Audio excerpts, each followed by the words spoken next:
성경 말씀을 보는데요. 오늘 성경은 부활주의를 앞두고 4주에 걸쳐서 조금 다르게 보려고 합니다. 오늘은 우리 사도행전입니다. 사도행전 주보에는 25장 12절에서 27절로 나와 있는데 여러분 그것까지 전체적으로 포함하고 있는데 오늘 우리가 읽어야 될 성경 본문은 26장, 사도행전 26장 6절에서 8절입니다. 신약성경으로는 282페이지에 있습니다. 신약성경 282페이지, 사도행전 26장 6절에서 8절입니다. 그리고 여러분 옆에 보시면 그 설교 나눔지에 보면 사도행전 14장 2절, 그 다음 14장 19절, 17장 5절, 그 다음 17장 13절 이렇게 좀 찾아봐 주시면 좋을 것 같기도 합니다. 우리 같이 본문을 보려고 합니다. 사도행전 26장 6절에서 8절 우리 같이 한 목소리로 읽겠습니다. 지금 나는 하나님께서 우리 조상들에게 주신 약속의 소망을 두고 있기 때문에 여러분에게 서서 재판을 받고 있습니다. 우리 12지파는 밤낮으로 열심히 하나님을 섬기면서 그 약속이 이루어지기를 바라고 있습니다. 저나 나는 바로 이 소망 때문에 유대 사람에게 고발을 당한 것입니다. 여러분은 어찌하여 하나님께서 죽은 사람들을 살리신다라는 것을 믿을 수 없는 일로 여기십니까? 자, 우리 사도행전 지금 큐티를 하고 있는 내용인데요. 이 사도행전의 이 바울의 사건을 보고 그 다음에 그 예수님의 사건을 보면서 같이 한번 역추적을 하면서 예수가 죽을 수밖에 없었던 이유가 무엇인지를 우리가 한번 사도행전을 보면서 그 다음에 공간복음에서 이야기를 같이 한번 생각해 보려고 합니다. 사도행전은 우리가 지금 큐티를 하고 있지만 바울이 가지고 있는 죄가 뭔지 아시죠? 바울이 어떤 일로 고발을 당했는가? 바울이 그리고 누구에게 고발을 당했는가라는 거예요. 바울이 고발을 당한 제목이 뭔가라는 부분이에요. 벨리스 총독뿐만 아니라 많은 사람들이 계속 바울에게 뭐냐면 이 바울에게는 바울을 처형할 만한 죄가 없다라고 이야기합니다. 어떤 정치적인 이슈에 죄가 있는 것도 아니고 사회적인 법을 범한 것도 아니고 바울이 이야기하고 있는 것은 그들 유대민족이 가지고 있는 종교적인 이야기, 바로 종교적인 것을 이야기하고 있는데 그 종교적인 것 또한 너무나 다르다라는 거예요. 오늘 그래서 우리가 읽었던 본문에 보면은 바울이 무엇 때문에 그들에게 고발을 당했는가에 대한 거예요. 그것은 딱 하나예요. 예수 그리스도께서 살으셨다라는 이야기인 거예요. 그래서 여러분은 어떻게 그것을 믿지 않으십니까? 라는 그 이야기인 거죠. 그래서 이것을 좀 구체적으로 들어가면은요, 6절에 이렇게 이야기합니다. 지금 나는 하나님께서 우리 조상들에게 주신 약속의 소망을 두고 있기 때문에 나는 여기서 재판을 받고 있습니다라고 이야기합니다. 바울이 뭐예요? 아브라함과 모세와 우리의 믿음의 선배들에게 주셨던 하나님 아버지께서 주셨던 믿음의 소망, 나는 이 소망을 알고 있기에 이 소망을 전하고 있기에 지금 내가 여기서 재판을 받고 있고 고발을 당하고 있습니다라고 하는 거예요. 그 소망이 뭘까요? 그 소망이 하나님이 12지파에게 밤낮으로 하나님이 이스라엘 백성들에게 밤낮으로 하나님을 열심히 섬기면서 그 약속을 이루어지기를 바라고 있었고 또한 그 모든 이스라엘 백성들 또한 하나님이 우리에게 주시는 약속, 소망이 이루어지기를 나뿐만 아니라 모든 유대인들의 12지파를 통틀어서 이야기하죠. 12지파가 그것을 이루어지기를 간절히 바라고 있었습니다라는 거죠. 그래서 그 소망이 뭐예요? 그 소망은 하나님께서 우리에게 한 사람을 보내셨고 그리고 그 소망을 이루시고 그 사람을 죽은 자 가운데서 살리셨습니다라는 거예요. 자, 여기에서 유대민족 가운데에서 두 가지 혼동이 일어납니다. 유대민족에는 뭐 여러 가지 학파들이 있지만 SNF파도 있지만 크게 두 가지를 나눈다면 바리새인과 사두개인이 있죠. 바리새인과 사두개인이 있는 부분 속에서 바리새인들은요 천사를 믿고 있고 부활을 믿고 있습니다. 그와 반면에요 사두개인은 그것을 믿지 않고 있습니다. 자, 그러기에 바울 또한 자기는 누구라 그래요? 자기는 또한 바리새파라고 이야기합니다. 자, 이러한 부분 속에서 논쟁이 일어나죠. 이러한 부분의 논쟁이 일어날 때에 그 안에 있는 군중 또한 같은 논쟁이 벌어집니다. 왜요? 그 군중에서도 두 학파가 나눠져 있겠죠. 한쪽은 사두개파가 있을 것이고 한쪽은 부활을 믿고 있는 바리새파가 있겠죠. 그런데 오늘 우리가 좀 관심을 가져야 될 게 바울이 무엇 때문에 그들에게 핍박을 당하고 고발을 당했는가라는 그 제목에 대해서 우리가 좀 관심을 가져봐야 된다는 것과 두 번째는 바울이 그들에게 질문을 던집니다. 여러분은 지금까지 우리 유대 역사 속에서 12지파가, 이것은 좀 함축적인 의미지만 모든 유대인들이 열심히 하나님이 우리에게 선조에게 주셨던 그 약속이 지켜지기를 바라고 있고 열심히 그 약속에 소망을 두고 있어서 그 약속의 소망이 이루어졌는데 왜 그것을 믿지 못합니까? 라고 이야기합니다. 그래서 이 부분을 바울은요 굉장히 구체적으로 아주 심플하게 이야기합니다. 하나님께서 죽은 자를 살리신 것을 왜 믿지 못하십니까? 라는 이 질문을 우리가 한번 고민해 봐야 될 부분인 거죠. 만약 이들이 하나님을 믿고 있을까라는 이 질문, 그 다음에 바울이 너무 의아하게 던지는 질문, 왜 하나님께서는 죽은 자를 살리신다라는 것을, 살릴 수 있는 분이라는 것을 왜 믿지 못하고 있습니까? 라는 질문인 거예요. 그러니까 이 질문에 대해서는 오늘 우리에게도 던져봐야 될 부분이고, 그리고 끊임없이 유대인 사회 속에서 나타나는 부분인 거죠.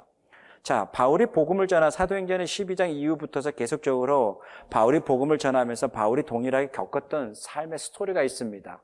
그 삶의 스토리는 뭐냐면 바울은 어느 곳에 가든지 해당이나 그 다음에 시장 마켓이나 군중이 있는 곳이나 아니면 어느 가정집에서 바울은 동일하게 예수 그리스도께서는 살아나셨습니다. 하나님께서는 죽은 자를 살리셨습니다. 그러기에 이 사건은 우리의 선조들에게 약속했던 그 소망입니다. 라고 바울은 끊임없이 이 예수가 누구인가에 대해서 변증하고 설명을 합니다. 자, 이랬을 때에 결국 바울의 이야기는 뭐예요? 예수가 누구라는 거예요? 예수가 하나님이다. 하나님이 우리에게 보내주셨던 그 약속의 소망인 메시아이다. 그가 단순히 죽음으로만 끝나는 게 아니라 그를 살리셨다. 누가? 하나님 아버지께서 그를 살리셨다. 왜 살리셨는가? 우리에게 약속의 그 소망을 이루기 위해서 살리셨다. 이것이 바울이 복음을 전하는 스토리입니다. 그것은 바울은 어느 곳에든지 전했습니다. 가정집에서, 시장 마켓에서, 해당에서 전했습니다. 그런데요, 이러한 가정 속에서 어떤 일이 벌어졌는가에 보면 사도행전을 보면은 우리가 두 가지의 양면성을 볼 수가 있습니다. 한 면은 그것을 믿고 따르는 사람이 있습니다. 그것들이 유대인뿐만 아니라 믿고 따르는 이방인들도 있습니다. 꼭 그것을 믿고 따르는 사람이 유대 역사를 알고 있는 사람이 믿고 따르겠다라고 하는 우리의 잘못된 선입견을 버릴 수도 있습니다. 그것을 역사를 알고 있음에도 불구하고 믿고 따르지 아니하는 사람이 있고 이방인임에도 불구하고 쉽게 이야기하면 하찮은 자기의 점에 불과하는 조그만 유대민족, 조그만 민족의 이야기임에도 불구하고 그 귀부인들이, 귀족들이 귀를 기울여서 그것을 듣게 되고 그것을 믿게 되는 일들도 사도행전에서 기록이 되어 있습니다. 그것뿐만 아니라 사도행전의 저자인 누가는 아주 디테일하게 유대인들도 믿고 따르지만 그 가운데 믿고 따르는 그룹과 그 다음에 믿고 따르지 아니하는 그룹들의 모습을 보여줍니다. 그것이 제가 지금 그 기록에 있었던 설교 노트에 기록했던 사도행전 14장 2절에 보면 여기서 이고니안이라는 도시가 나옵니다. 거기서 어떤 일이 벌어집니까? 그 다음에 14장 9절에 보면 그 안디옥에서 또 군중 이고니안에 있는 사람들이 또 몰려와가지고 군중을 선동해가지고 바울을 돌로 쳐 죽이려고 합니다. 어디예요? 루스드라에 있는 도시에서 있음에도 불구하고 그 이고니안에 있던 사람들이 와서 동일하게 바울을 돌로 죽이려고 합니다. 군중을 선동합니다. 그런데 여기 저자는요, 누가는 아주 디테일하게 이야기합니다. 그 사람들의 심리, 그 사람들의 상태, 그 사람들이 무엇을 이루고자 하는 욕심이 꿈틀거리고 있는가에 대한 내면을 디테일하게 이야기합니다. 그들이 와가지고요, 군중을 선동합니다. 우리 성경에는 지금 군중을 설득했다라고 이야기하고 있죠. 바울을 그래서 돌로 쳐 죽이려고 합니다. 이유가 뭘까요? 우리는 그 이유를 계속적으로 찾아봐야 됩니다. 이유가 뭘까요? 사도행전은요, 그 이유에 보면서 아주 디테일하게 이야기합니다. 유대인들에 대해서 이야기할 때는 시기하여 라고 이야기합니다. 단순히 쉬게 하는 것만 바울을 돌로 쳐 죽이려고 했을까요? 단순히 쉬게 하는 것만 바울을 죽이려고 하는 이유가 됐을까요? 어쨌든 이 시기가 군중을 설득하게 되고 다른 도시까지 가서 또 설득을 해서 바울을 쫓아내는 것뿐만 아니라 바울을 죽이려고 하는 것까지 나타나는 모습이 보입니다. 자, 그것뿐만 아니라 17장으로 넘어가면요, 이제는 유대 사람들이 또 시기하여 17장 5절입니다. 또 시기하여 거리에 뭐예요? 불량배들을 끌어모았다라고 누가는 기록하고 있습니다. 시기하여 아주 불량배들, 아주 악한 사람들을 끌어모아가지고 패거리를 지어서 그 뭐예요? 시내에서 소동을 일으키고 소요를 일으켜서 바울을 죽이려고 했다라고 17장에서 5절에서 이야기합니다. 여러분 13절에서도 동일하게 이야기하고 있죠. 13절에도 보면 유대 사람들이 바울이 베레아에서도 하나님의 말씀을 전한다라는 것을 알고서 거기에도 가서 또 뭐예요? 무리들을 선동했다. 이 무리들이 이제는 대충 누군지 알겠죠? 불량배들, 그 다음에 아무 관심도 없는 이 사람들은 바울을 알아요? 바울은 몰라요. 이 사람들이 바울에게 어떤 피해를 당했나요? 피해를 듣지도 않았어요. 단지 이 사람들은 뭐예요? 누군가의 몇 사람들이 선동을 해서 누군가의 시기로 가득 차 있는 사람들이 자기 것을 지키려고 하는 그 시기로 가득 찬 사람들이 무리를 선동해서 그 무리 가운데는 뭐예요? 불량배들, 바울하고 아무 상관없는 사람들, 그리고 유대인들의 역사에 대해서도 아무 관심이 없는 사람들, 이러한 사람들을 선동을 해가지고 바울을 죽이려고 했다라고 해서 누가는 아주 디테일하게 기록을 하고 있습니다. 그것만 있나요? 이제는 19장으로 한번 넘어가 볼까요? 사도행전 19장 한번 찾아봅시다. 사도행전 19장 26절에서 28절입니다.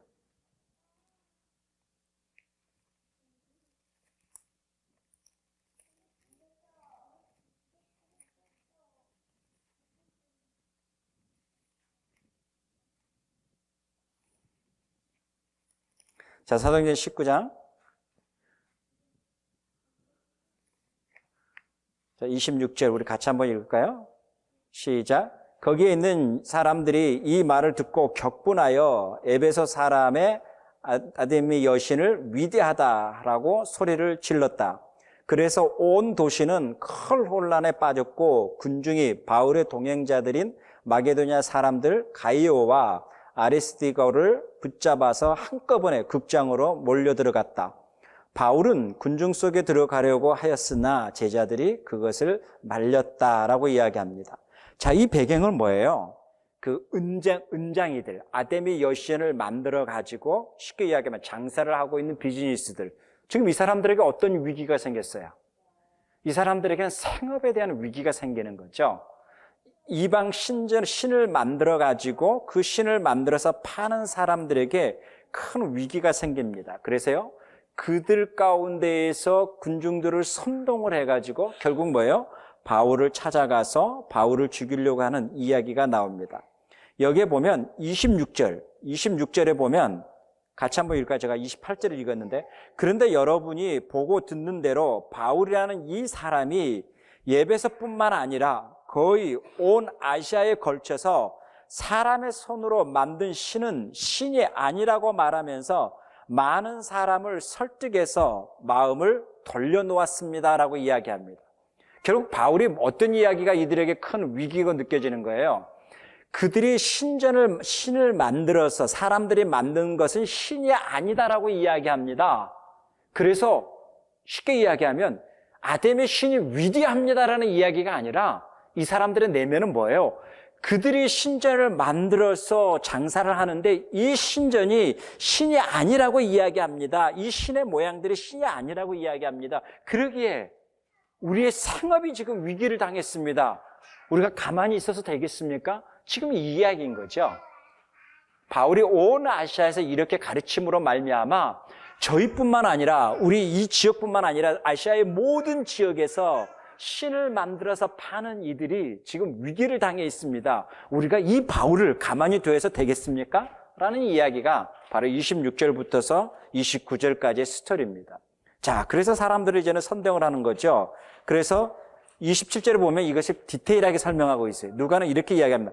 그러니 우리의 사업이, 이 사업이 명성을 잃을 위험이 있을 뿐만 아니라 라고 이야기합니다. 결국 키는 뭐예요? 그들이 아담의 여신을 과연 얼마만큼 알고 있을까요? 그들은 관심이 없겠죠. 그들의 관심이 뭐예요? 이 사업이 잃을까봐, 이것을 비즈니스 하는 사람들이 자기 이것을 잃을까봐 이 사람들이 위기의식을 느끼는 거죠. 결국 그래서 뭐예요? 군중들을 선동하게 되고 그 가운데 바울을 죽이게 됩니다. 자, 한번 우리 정리 한번 해볼까요? 두 무리가 있다 그랬죠. 항상 바울이 복음을 전하는 것은 두 가지 반응이 나타납니다. 한쪽은요, 꼭 유대인이냐 이방인이냐의 논리는 아무 의미가 없다라는 게 나타납니다.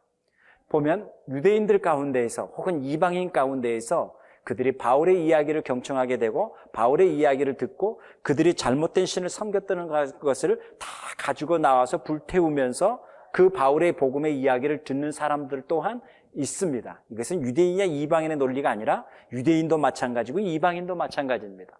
그와 반응이 나타나는 사람과 있는 반면에 또 다른 반응이 나타나는 사람들이 있겠죠. 성경에 보면은 시기하여라는 단어가 끊임없이 나옵니다. 시기하여, 바울과 아무 상관이 없는, 바울에게도 이야기를 들어보지 못하는 사람들까지도 선동을 해서 결국 바울을 죽이려고 하는 사람들도 누가는 기록하고 있습니다. 심지어 이방 신을 만들어서 파는 사람들은 자기 생계에 대한 위험이 있어서 말은 거창하게 명분을 만들어 가지만 누가는 아주 디테일하게 이야기합니다. 자기의 사업이 잃을까 봐, 자기 비즈니스가 너무너무 타격이 가서 그것을 잃을까 봐 라고 이야기합니다. 그러고 난 다음에 누가는 그것을 이렇게 표현하고 있죠.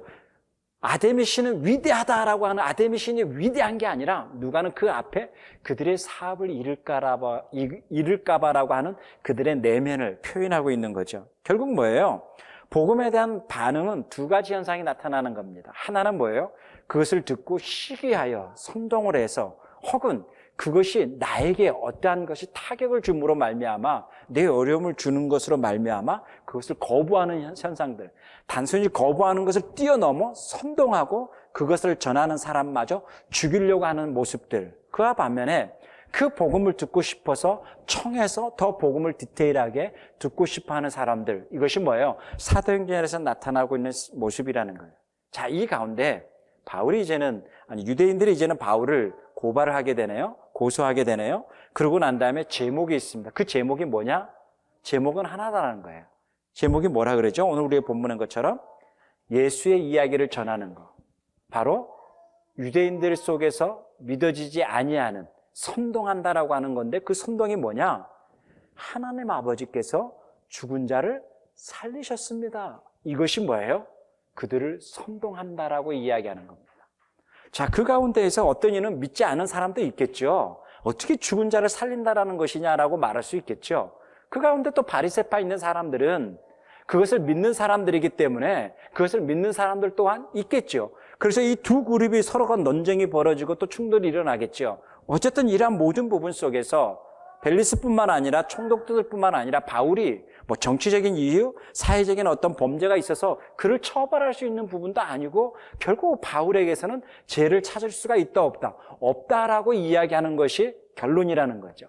그런데 유대인들은 그것을 원해요, 원하요? 원치 않아요? 원치 않다라는 거예요. 유대인들은 뭐예요? 계속 그들이 가지고 있는 제목을 가지고 바울을 끊임없이 고소 고발을 하는 거죠. 그것이 뭐예요? 하나님께서 죽은 자를 살렸다라고 하는 것이 아니라고 하는 것이죠. 자, 그래서 마지막 결론이 이거예요. 바울이 이제는 그들에게 던지는 질문이에요. 그러면 여러분은 하나님께서 죽은 자를 살리신 것을 믿지 못하십니까? 라는 거예요. 이게 이제 우리가 가지고 있는 고민이고 유대 민족들이 가지고 있는 고민이에요. 자, 그러면 유대 민족들이 섬기고 있는 하나님은 어떤 분인가요? 유대 민족들이 섬기고 있는 그 하나님은 그 아데미 신을 만들고 있는 사람들과의 어떤 차이점이 있을까요? 유대 민족들이 섬기고 있는 그 하나님은 자기들의 인식 속에서, 자기들의 생각 속에서 이해되고 그 속에서만 머물러 있는 하나님으로 생각하지는 않을까요? 유대 민족들이 가지고 있는 그 하나님은 바울이 의아하면서 던져주면 어떻게 여러분은 죽은 자를 살리시는 하나님을 믿지 못합니까? 어떻게 하나님은 그것을 못하시는 하나님이라고 믿고 있습니까? 어떻게 하나님은 여러분의 인식 속에만 머물러 있는 하나님이라고 생각합니까? 이 말을 다른 말로 표현할까요? 사도행전의 19장에서 이야기하고 있는, 어떻게 여러분은 여러분의 손으로 만들어 가지고 있는 그 신을 섬기고 있는 그 틀에서만 하나님을 이해하고 있습니까? 어떻게 그 속에서만 하나님이 머물러 있습니까? 어떻게 여러분은 그 속에서만 하나님이 이런 분이라고 생각을 하고 있습니까? 라는 거예요. 이건 동일한 이야기겠죠. 출애굽에서도 나왔던 이야기 아닙니까? 우리를 출애굽했던 신은 어떤 신이다? 우리가 만들었던 신. 그래서 그들이 황소를 만들어가지고 이 신이 우리를 출애굽했던 신이다라는 거예요. 그런데 바울이 전한 복음, 그리고 예수 그리스도께서 전한 복음은 뭐예요? 머물러 있는 하나님이 아니라는 거예요. 어디에서요? 우리의 인식과 우리의 가치의 한계 속에 머물러 있는 하나님이 아니라는 거예요. 바로 이것이 바울이 던지는 질문이죠. 어떻게 하나님이 죽은 자를 살리시는 것을 믿지 못하십니까? 라는 부분인 거예요. 이 질문이 지금 누구에게 이야기하냐면 유대인들에게 던지는 질문인 거죠. 제가 여러분에게 던지는 질문이기도 하겠죠. 여러분은 그것을 믿으십니까? 하나님이 죽은 자 가운데서 예수 그리스도를 살리신 것을 우리는 믿고 있습니까?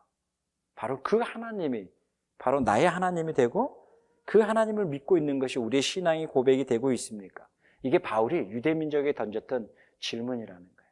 자, 그러면 믿습니다 라고 하는 단순히 어떤 문장의 구조가 아니라, 그러면 그 하나님이 죽은 자를 살리신 것을 믿는다면, 그러면 그 하나님이 나 또한, 나의 삶에 또한, 우리의 가치관 또한, 우리 민족 또한, 우리의 세계 모든 것 또한, 모든 만물 또한 그분이 다스리고 통치하는 것 또한 믿을 수가 있습니까? 라는 거예요. 만약에 그 하나님이 모든 만물을 통치하신다라고 한다면 우리가 바라보는 방향이 달라지겠죠. 우리가 생각이 달라지겠죠. 그 하나님이 모든 만물을 통치하신다라는 의미는 그 하나님이 모든 만물의 주인이라는 것을 의미하는 것도 포함되겠죠. 자, 그렇다면 우리의 삶의 주인은 누구인가라는 거예요. 나의 삶의 주인은 누구인가라는 거예요. 우리 자녀들의 주인은 누구냐라는 거죠. 우리의 모든 자녀들이 성장되는 이 모든 구조 앞에, 이 가치관 앞에, 이 모든 삶의 만물 앞에 참 다스리는 주인이 누구냐라는 거예요.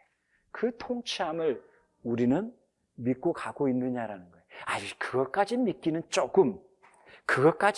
조금 머물러 있는 것이 아닌가? 아니면 그것까지 믿고 가고 있는 것인가? 이것이 또 우리의 신앙 속에서 혼돈이 일어날 수 있겠죠. 바울이 던진 질문이 이런 게 아니겠어요? 하나님은 모든 만물을 통치하시는 것을 여러분 믿으십니까?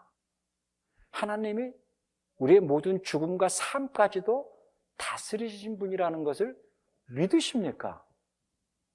이거인 거죠. 내 삶이 내가 주인이 아니라 하나님의 주인이라는 것을, 만물의 주인처럼 하나님의 주인이라는 것을 믿으십니까? 라는 거예요.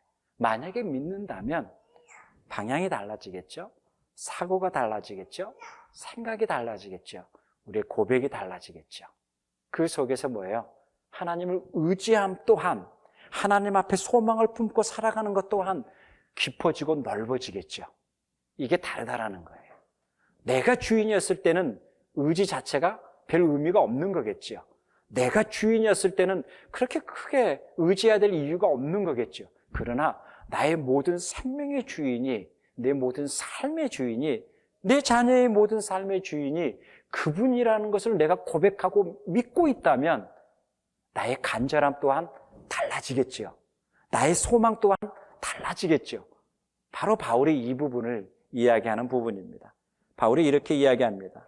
뭐라고 이야기하냐면 12지파가 밤낮으로 열심히 하나님을 섬기면서 그 약속이 이루어지기를 바라고 있었습니다라는 거예요.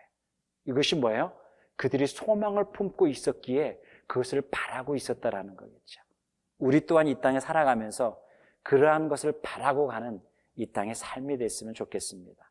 우리 자녀를 향해서, 우리 가정을 향해서, 우리 공동체를 향해서, 그리고 우리의 모든 삶의 전 영역을 향해서, 그리고 만물을 하나님이 다스리고 통치하시는, 그리고 하나님이 왕이 되시고 이끄시는 그 소망이 우리 삶 속에서도 고백되어지고 그것을 바라고 갈 수 있는 우리의 삶의 자세가 되었으면 합니다. 기도하겠습니다. 하나님 아버지 감사합니다. 우리 가운데 함께하여 주셔서 날마다 하나님을 믿고 따르는 우리들의 삶, 날마다 예수 그리스도를 고백하고 가고 있는 우리들의 삶이 흔들리지 아니하고 모든 만물의 주인 되심을 고백할 수 있도록 인도하여 주시기를 원합니다. 감사합니다. 예수님의 이름으로 기도하옵나이다. 아멘.